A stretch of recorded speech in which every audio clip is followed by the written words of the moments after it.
this journey is not transactional anymore. Now we can shape demand. We can shepherd somebody through a flow. There's bigger opportunity today. And it's not about the funnel, it's about the person. AI is something that we as marketers are thinking about as able to unravel a very complicated sets of math. You have to be good with people and you have to be good with technology, right? Robots and Rockstars. So we will have AI and we will have very interesting people who come out with amazing experiences for other human beings. Hello and welcome. Thank you for tuning in, where we connect the dots between MarTech and marketing landscape. Stay tuned to MarTech 360 as we explore key strategies for your marketing success. Change is constant and humans respond to the changes around them. Hi everyone, welcome to the MarTech 360 Conversations, where we break into what's actually changing in marketing and what leaders need to do. Today, we are tackling one of the most important questions in marketing right now. How do you win when the entire landscape, from how you search to how AI shapes, is shifting under our feet? I am Samarth, and today's conversation is one I've been really looking forward to. We are talking about the rise of full-stack marketer, shifts for modern leaders, and how the digital world is evolving in a space driven by AI, data, and ever-changing consumer behavior. To help us break it down all, I am joined by someone who sits at the epicenter of this shift. Don Batsford Jr. is the head of industry at Google. Yes, Google. We're going to have a lot of learnings from him, where he leads a team of digital marketing experts, data analysts, and media specialists who partner with the world's biggest CMOs to drive Google advertisers' growth. Don has a front seat row to see how AI data and Google's platforms are reshaping what it means to be a marketer in 2026 and beyond. Don, welcome to the conversation. I'm really excited to be here. Thank you. Yes, and I am head of industry at Google. I'll be speaking in my own capacity, but really excited for this conversation. Absolutely. Today. Love to have you, Don. Don, let's get into the first thing that I want to ask from your viewpoint, and you have seen the entire landscape shift. What is one thing in today's world of marketing that leaders are still getting completely wrong, in your opinion? So what's something that they're getting wrong in their opinion? Well, I think when it comes down to it is that if you look back over the last 75 years, our interaction with computers has been largely robotic. So 75 years ago, our grandparents were learning the program in kind of a negotiation with a machine. And over the last couple of decades, even in search, it's been a little bit robotic and the machines had a little bit of context. But we were trying to meet somewhere in the middle such that we could get that moment to happen. What I think that many marketers have not really realized is that we have these flows of customer journeys that are now emerging. And so we're going from these single stilted moments, right? Think about how you may have searched even a couple of years ago. Brown, boot, men's. It's you're negotiating with the computer there. This journey is not transactional anymore. Now we can shape demand. We can shepherd somebody through a flow. There's bigger opportunity today. And what's emerging now is an ability to shape a conversation, a real human conversation. It's dynamic. It is often unique, but it's exciting. Right. So, and what does marketers have to understand or think about the customer journey here? So, looking at silos, individual transactions that you talked about, how do they look at this as a journey or experience? And, what is one change that they need to do? Probably understand the expectations better or what? Yeah, I think one of the things that people have been wrestling with over the last few years is their concept. When they were in college, they learned about the funnel. Search funnel is very, very appealing. And there would be top of line media and middle of funnel. And then there was this kind of transactional bottom of the funnel. I think that what was never really admitting in those things is that we are, as humans, have a messy middle, right? Is that exposure and triggers and intent, there's creation in there. There's validation, and I think that things take search. It's really amazing at understanding intent and capturing it. But there's moments behind that that are happening such that we're creating demand. We're shaping or influencing and users' understanding of the world. There's connective tissue that go across such that marketers need to shift into thinking about a user flow, a user journey. And AI is exciting about this, not just because it lets us do really complicated understanding of this and being able to validate it, but then all along there allows us to be able to produce quicker and more empathetic moments for those users, videos, content, follow-up, customer service. It empowers us to be more, ironically, more human in many of those moments. Right. Right. And is it fair to say that, the funnel is also evolving around that? Yeah, I do think so. When you think about ways that we would have broken out teams before, we would have had almost product experts, right? A YouTube person, a social media person, a search TV individual on your team, and that's because we were thinking about individual products. We were negotiating the media, just like we would with computer. It was stilted. It felt in chunks because we were kind of coming in with our understanding. They were giving us some context, and we were just like how we are now evolving with the way we interact with computers and many of these media moments. Same thing is happening with channels. So there's this full stack thing. You think about it. You think about this as something where now, would you hire a team member to follow a user along the whole path? And they can understand each one of these channels in the context of being empathetic to that person, those user flows, those hero journeys that you have. That's a lot different of a hiring. It's a lot different of a goal setting. It's a lot different of a kind of way that you manage a team. And it's not about the funnel, it's about the person. Right. Very rightly said that it's not about the funnel and it's all about the person. Amazing. Great thought there. And, we're going to talk about the team a little later. You have been working across Google entire ecosystem, be it search, YouTube, display, performance max. For marketers who still think Google as just a search, what are they missing? I think it's really interesting. And I think that with Google, for example, search is very important. I don't want to dismiss at any point how important search is. But ironically, YouTube is the second largest search engine, which you don't think of YouTube as a search engine. So the concept of searching, the ability for users to get specifically what they want, discovering content, that is amazing. What we can do across different points, think about YouTube in the middle here, whether it's display, Gmail, this kind of demand gen and performance max middle, and then the search, is you have the ability to introduce new concepts. Right. And so search is responsive to users, and it can find amazing things. And with AI mode and AI overviews, it's largely now evolving to big, long questions and multi-touch points. And so it's not just one ad, it's a set of opportunities to put ads.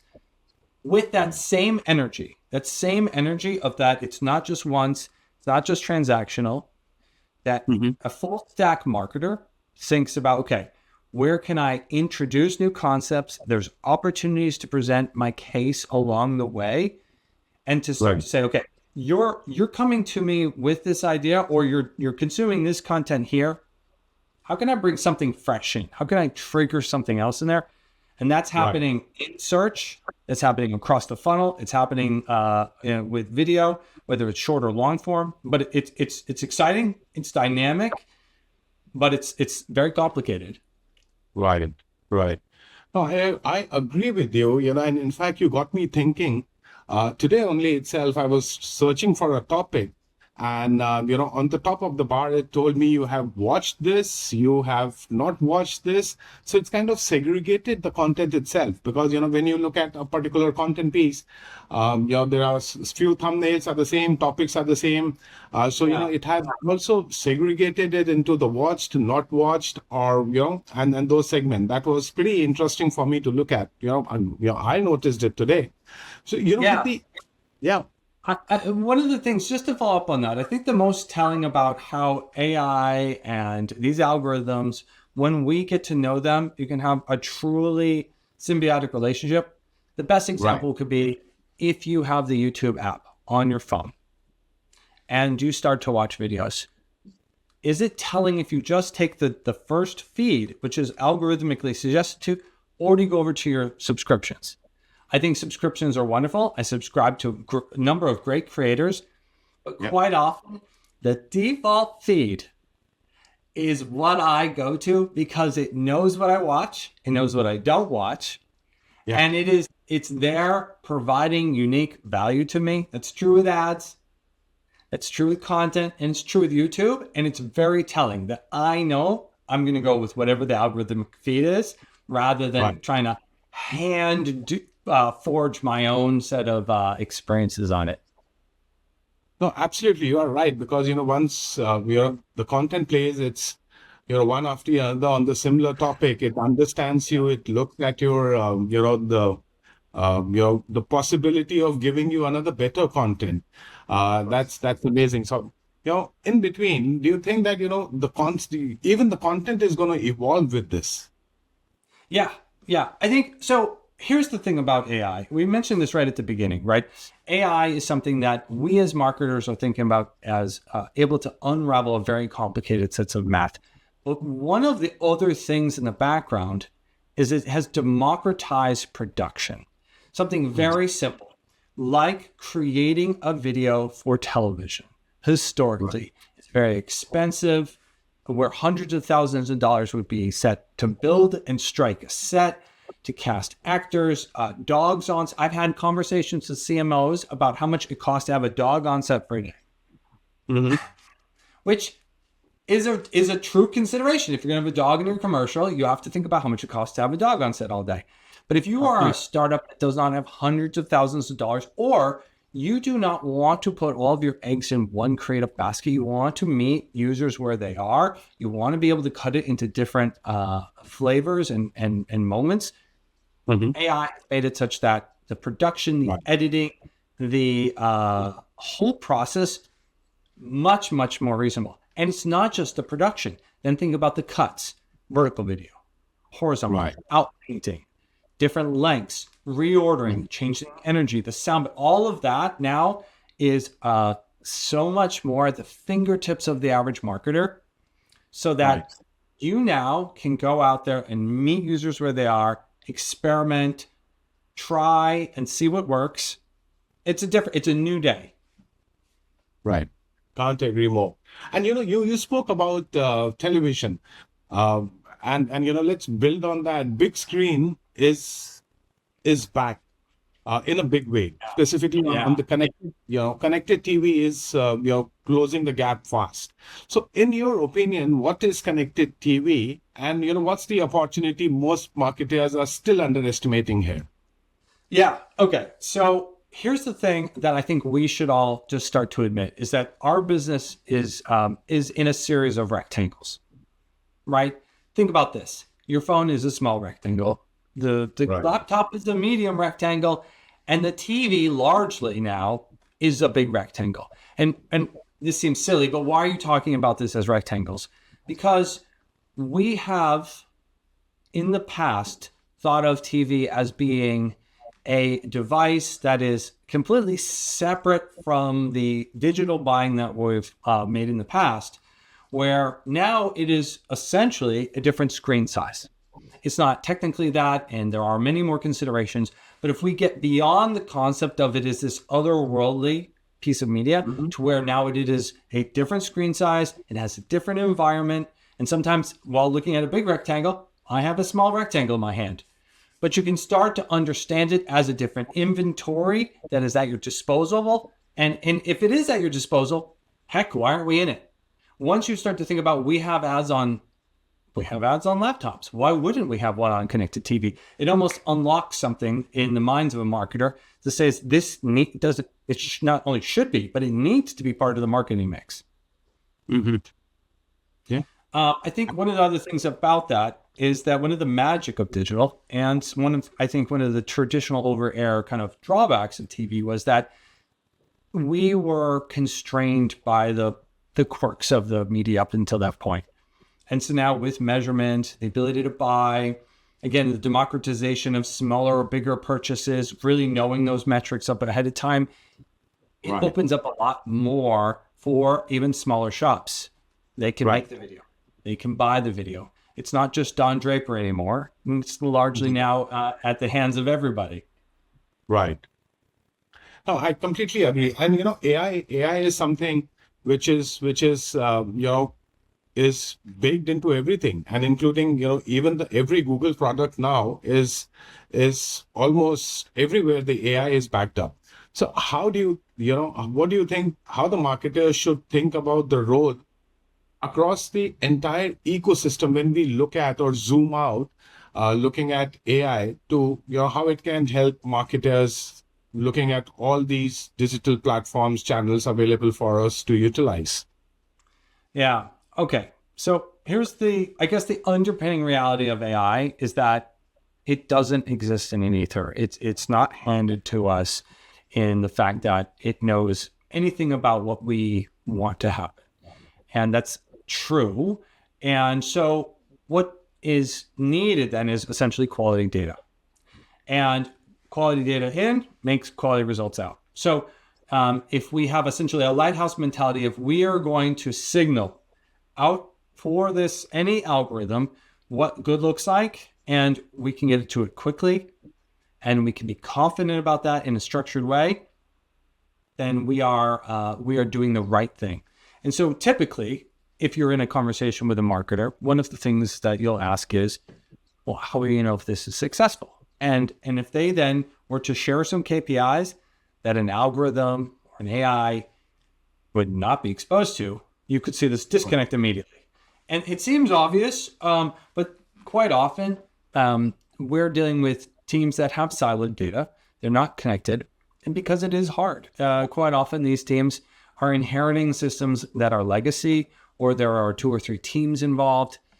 So breaking down data silos, patching measurement gaps. You think about some of the things that have happened over digital over the last few years. There have been some gaps that have happened, and also respecting the user and making sure that privacy is paramount. So you're not violating any of the trust that we have built up with users. So you have to keep things anonymous and understand that a user trust is top of mind there.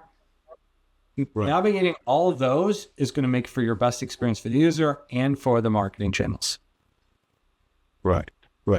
So makes sense. And, because it's about the entire ecosystem, and AI is already doing that for you.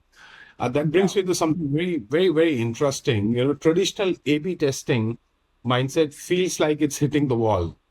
Yeah. We are in the world where everything is changing so fast, and AI can literally generate hundreds and thousands of variation. So what replaces that model in terms of scale and agility of the system? Yeah, it's interesting. Sometimes you think, oh, do I want to be 10% better at this, or do I want to be 10x better at this? And this is one of those things, A/B testing. So let's just define what we're saying, A/B testing, right? Think about, you have A/B testing of landing pages, of creative. Heck, A/B testing of call scripts for when people pick up the phone. We have, up until this day, largely said, which one works better, we'll run the better one. But that's us looking for what the average best is, right? I think the opportunity moving forward with really powerful cognitive ability available to us all is that we can find the individual best.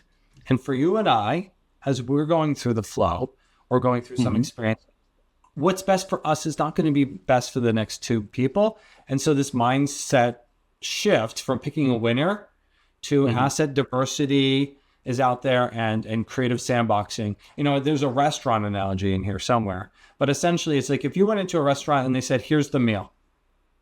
and you said, Right. oh, well, I'm lactose intolerant, or I don't eat this type of food, it would, and they said, well, we don't care. But if you went in and they said, oh, we know you, or we're talking about a server and you got something at a restaurant you want, that would feel much more akin to what you'd want, expect, and have a better user experience.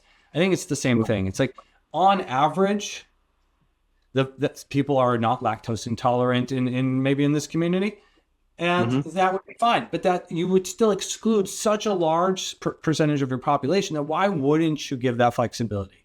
And so going from the average best to the individual best, I think is really, and that being able to dynamically tailor specific user experiences, being able to choose different landing pages, even as something as simple as having 10 different landing pages already formed and well made, and letting something, there's a tool called AI Max, for example, and this exists in different iterations around digital buying, but essentially saying, at this moment, which landing page should I go to? Even just 10, you provide such a level of empathy and understanding of that user that you go from that chef cooking one meal and take it or leave it to getting more of what you want. No, absolutely. And this brings on the very first point that you spoke about the customer journeys. And this is probably one of the classic examples where you can understand, with all this permutation and combination for the larger audience, that what works. And of course, none of this work without data. With privacy regulation tightening, third-party cookies are fading away now. How does Google and advertisers adapting their data strategies, and how it is benefiting them? So a couple of things. One is you have to respect all of the policies and laws that are happening for privacy. So respect the user is going to be one of the main things that you have to start with. I think the second thing is really a call to action for users is understanding your first party data. With marketers, first party data is premium for all things. So let's just call a spade a spade. If you know anything about your audience and you have their email address, you are in a relationship and you have the ability to talk with them and to work with them and to nurture them. And without that, you are in a different place in that relationship. And I'd like to think that you're building good relationships. And so, you can focus on building direct, meaningful, value exchange relationships with customers rather than feeling transactional. If you can provide value, and that's the thing, and a lot of that will come from strong first-party data, understanding it and helping that in your modeling. And you can see where if then you do have that relationship, when a transaction comes through, and you're just like, oh, well, we've been talking to this person for a long time. They came through on a channel, let's say an ad, and there was maybe a gap in measurement. But you're like, oh, but we know who this person is. You can start to understand, and those gaps don't become holes. They become where you can model through them. It's understanding what drives business results while being respectful, while adding value all the time. That's really a competitive edge. And so one of the things that I think we need to think about more often is these conversations we started with. They are starting in AI mode, AI overviews. People have big, longer questions. There's a messy middle. You're able to shape this customer journey. Well, first-party data is not a separate broken channel. You don't just need an email marketer on your team. You need to have somebody who's thinking about that flow all the way down and how that is an extension of all the experiences that you've brought to them, from initial video impression to content they read on your site, to the search ad maybe they clicked on, to even the phone calls that they've had with your customer service agents. Email and first party data is a good, strong arm of that whole experience. Right. Makes sense. But do you think that this kind of the mapping and understanding and looking at the entire thing works better in B2B or B2C? Since you have exposure to both sides of it, what is the biggest difference in how these two worlds should approach the entire, ecosystem, or the Google ecosystem for that matter? Yeah. So, okay. So B2B and B2C are different in many elements and they're the same in the other. So B2B and B2C, here's the thing about B2C is that it's largely increasingly influenced by authenticity, especially with creators. You think about, you have their attention, you have this kind of, they're building these brands, there's this trust that's happening from creators. So increasingly in the ecosystem, we're seeing that people are influenced, just as you would be at a cocktail party. About B2C has a moment now with creators with a short form or long form. I think B2B is still about the decision makers that we know. They've got multiple stakeholders that have to influence within their organization. And B2C, you can make the decision yourself in that moment. So the negotiation is with you quite often.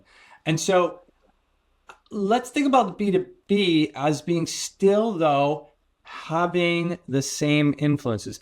Something as specific as agentic skills or understanding software on YouTube gets hundreds of thousands of views per video.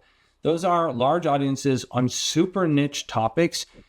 The audience is there, and the barrier to entry for somebody who's smart and has a very specific business solution or point of view or validation, that's dropped. The content quality has skyrocketed, the ability to produce it there. So they don't need a massive agency to come out with it, but you are now in that ecosystem where people are getting quality content, very specific, but it is a journey, and you can shape and be part of that conversation early on, part of the consideration set. But as we know, because of that journey and because of all those touch points, B2B measurement early on, understanding what is a difference in what good looks like, and then continuing to put people down specific flows, that's really hard and complicated, but so important to be in that full funnel. So, Right.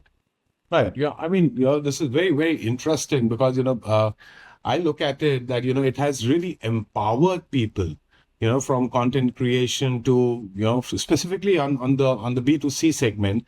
And you see lots of many people experimenting, educations. They are, they are, like you rightly mentioned, that, they create a niche, and then, it's something that they have built so much on it. Which is really interesting. And when we talk about decision making, AI takes more on the execution, and when you execute more, you understand more. When all the work is done by AI, does empathy really become competitive advantage, or it is, especially in the high stakes decision, because, you are always, now AI is taking up in video creation, the other person, you don't know whether they are AI or not. It's written right at the corner, that AI content. So, how does that work around it? Here's the thing. People are amazing and they surprise me. So I 100% agree with the concept that empathy and humans are going to lead the charge on going forward. Let's say if we were to just base, you and I were making a marketing campaign based on what we knew before video existed. We would base it on what network television had showed us, what magazines had showed us. There would never have been in B2C something like Get Ready With Me. Get Ready With Me is literally content watching people get prepared for the day, put on their jewelry, do their hair. As a concept, it couldn't have existed before humans started to create for YouTube. It just couldn't, because there would have been no funding for that as a show. There would have been nobody, no executive would have made that risk, and you could have had no sponsor for it. It just literally could not have existed. But because you have endless amounts of opportunity for people to put things out there, Get Ready With Me is not only content that exists, but it's quite popular. So, one of my core beliefs, and something that I say quite often, is that you have to be good with people and you have to be good with technology, right? And one of the things about people is that people really like people. They love people's faces. They love spending time with them, cocktail parties. Even your own conversation here is wonderful because it's two people talking together, right? So I do think AI is good at targeting. Once you have all these assets available, right person, right place, these high stake moments, it's good at understanding, and machine learning is amazing at reinforcing that over time. But what is going to really drive us forward with new and different and connection? That's people. And that's smart marketers who can think, what haven't we done before? What's now possible? You're coming without a data set to prove it, but you have a hunch. You're really good at pattern recognizing what maybe another human being might like to do, or you're willing to take a risk and try something to see if it resonates. And I think, let tech do some of that kind of connecting of the dots and the math, but let humans doing the interpersonal relations, I think is a powerful combo. Oh, absolutely, I agree. And I'll just add one more thing that, we humans have to be more disciplined than another, we have to bring back that discipline and, doing the daily boring things every day for us to have that experience and get the tech at work. 100%. I think when it comes down to it, we are an exciting time. We would be remiss if we didn't acknowledge all the change that our grandparents and parents went through, from the rise of the personal computer to the .com takeoff to social media and the smartphone to now AI. We have seen that these things drive innovation, and they actually do new things that we did not expect. And that's what's most kind of like interesting about this moment, is that the future is going to be hard to predict all of it. But ultimately, what we do see is when there is technology, is that people utilize it for other ways. Everything from the light bulb is not just lighting one small candlelit desk part. It's LEDs that light up a whole city, to now personal computers are not just in one warehouse, Star Trek style, doing a few complicated targeting computer math equations. They are in everybody's hand at every moment. And I think the same thing's going to be true with this, is that there's billions of new opportunities for us to connect with people, do new things, and the future is largely unwritten. Right. Very well put it. I completely agree on that. I completely agree that, we are the only generation who is seeing the evolution of, to an extent where we have to learn the new ways of thinking. We have to unlearn what we have learned before and, get on to understand. Perfect. We talked about empathy. I want to talk about something, you have spoken, written, this is beyond tools and tech. It's okay. Google project Aristotle found that the team's success isn't about talent or pedigree. What does it actually drives, and how does it imply to teams today and beyond? A more detail is needed with some examples. It's interesting. So we're at a moment, and this is a good topic. So we're at a moment now where we're starting to say, if anyone can now be a coder, if anyone is a technologist, what is the role of people moving forward? What's the role of teams? And this is a study, Project Aristotle, that Google did a number of years ago, and said essentially teams are like a stack of bricks, that you could make a giant town hall with them, or you could just make a rubble pile. And largely it's how they're put together, is that there are raw materials, and that largely there's a lot of value in almost every person you come across. Has really raw, strong potential. And the differentiation is the interaction of the team. And one of the underpinning realities is that psychological safety was a really important element. Why does that matter here? Why does it matter now, right? It's that if you make a mistake, that you won't be punished, so you can experiment. And I think you think about our current environment, you've got to be able to go from AI curious to maybe like AI confident.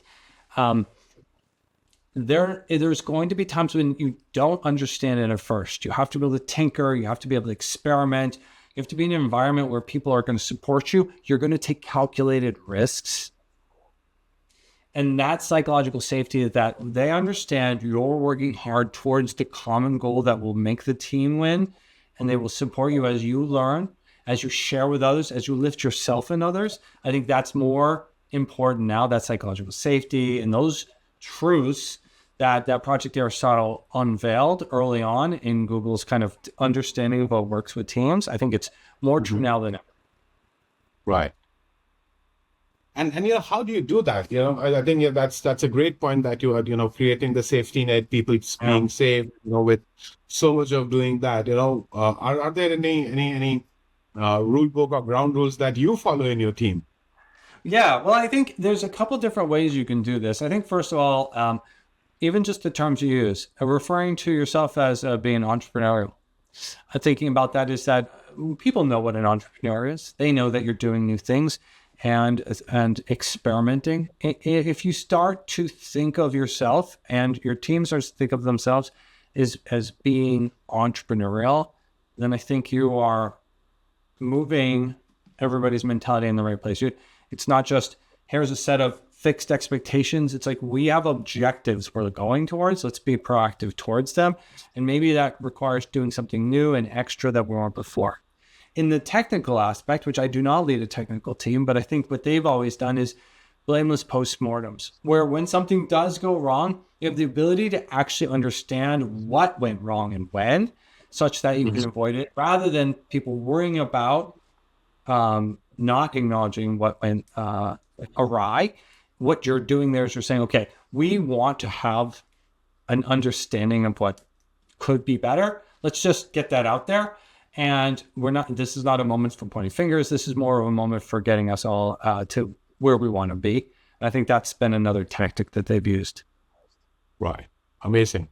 Amazing. I'm going to hold on to that thought and reflect back and see where I go with that. All right, Don, let's switch gears. Quick answers, whatever comes to your mind. Are you ready? I'm ready.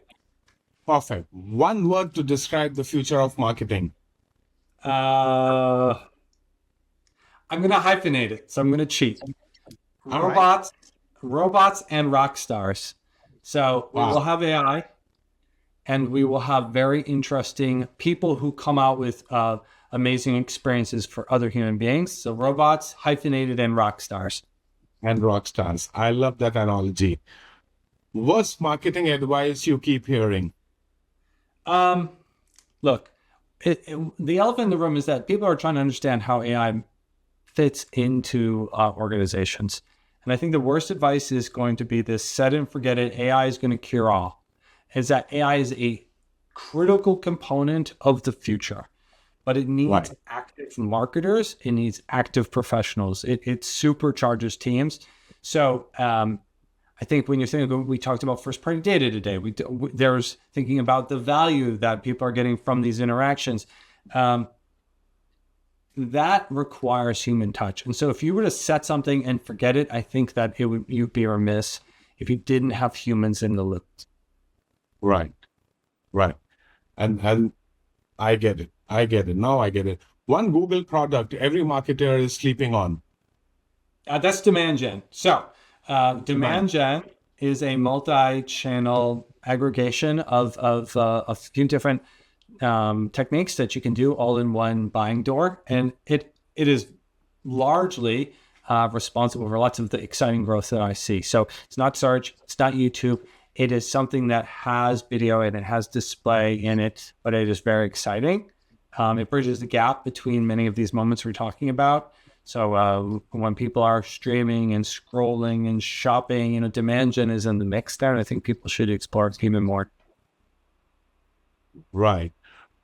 Amazing. B2B or B2C, which is harder to crack?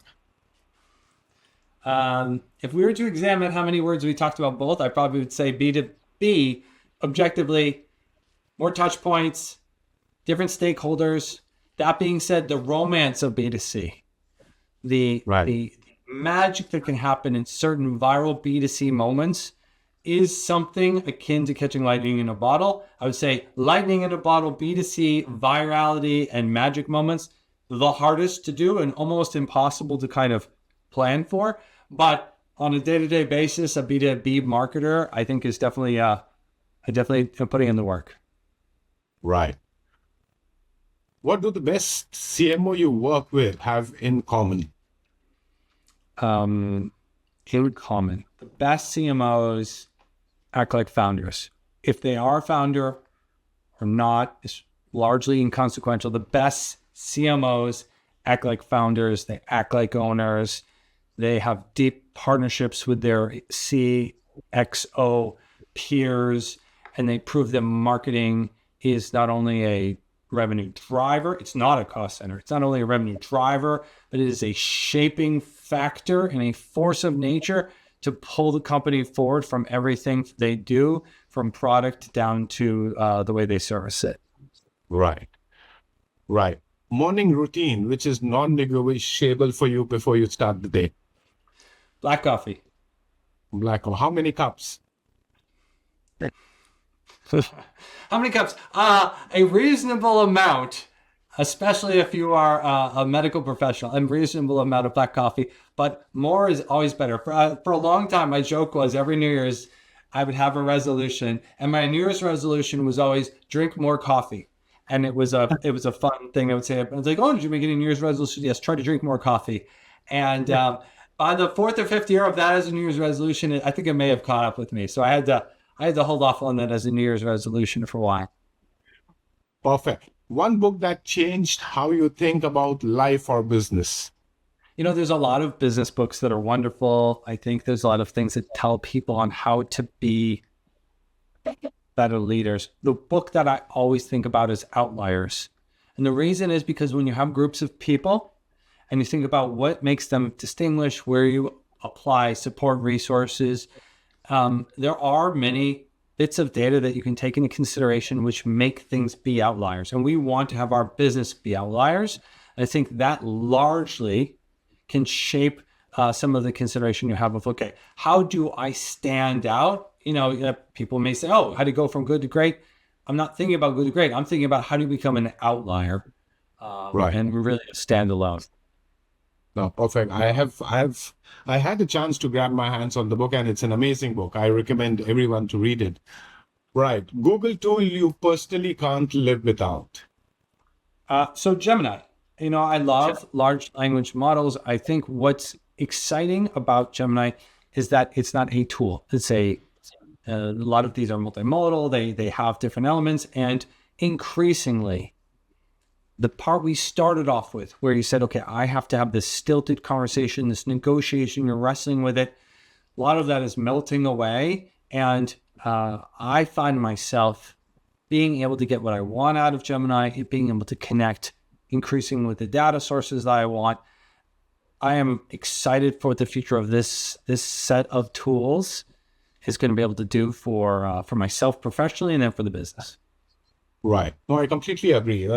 Tools like Gemini, they push your limits. They let you think. Like you said, they make you wrestle.